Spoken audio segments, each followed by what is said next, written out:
এটা তো একটা পূর্ব পরিকল্পিত রাজনৈতিক উদ্দেশ্য প্রণোদিত পূর্ব নির্ধারিত একটা অবৈধ ক্যাঙ্গারু কোর্টের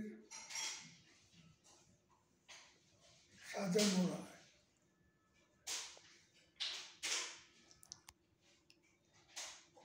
এটা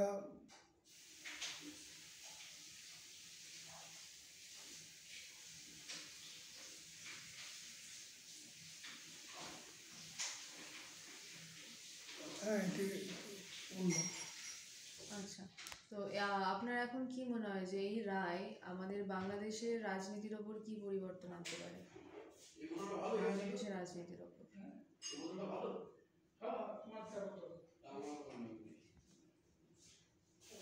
পরিবর্তন তো হঠাৎ করে পরিবর্তন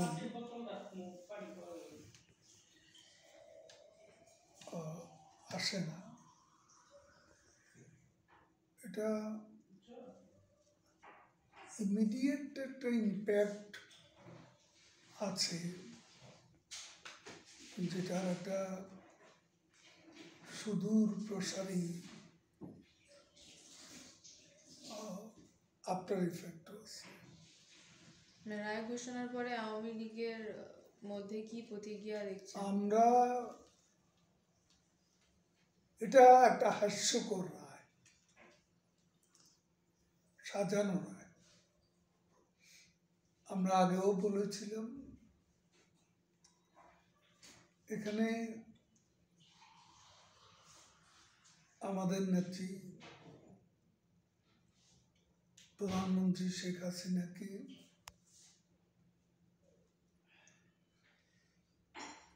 আত্মপক্ষ সমর্থনের কোনো সুযোগ দেওয়া হয়নি এবং এ রায়টা ছিল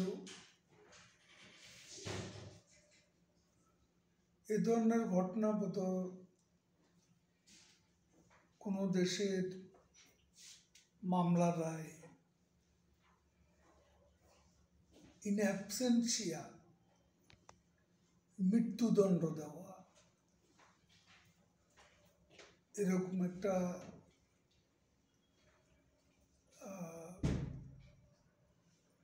এক্সাম্পল সমসাময়িক কালে আমরা খুঁজে পাই না। আওয়ামী লীগ এ রায় ঘৃণা ভরে প্রত্যাখ্যান করে এবং আমরা এই আলোকেই স্টেটমেন্ট করেছি, আমাদের ইমিডিয়েট প্রতিক্রিয়া দিয়েছি। আমরা আমাদের নেত্রীকে চিনি, তিনি এ ধরনের ভার্ডিক্টের পরোয়া করেন না। তার বিরুদ্ধে জাতির পিতা বঙ্গবন্ধুর বিরুদ্ধে অনেক ষড়যন্ত্র হয়েছে অতীতে।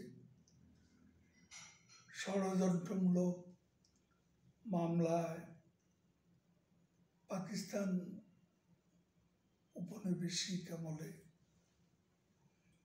সে বঙ্গবন্ধুকে ফাঁসি দেওয়া হয়েছিল, এমনকি তার জন্য জেলের অভ্যন্তরে কবর খোঁড়া হয়েছিল। তো সেখান থেকে তিনি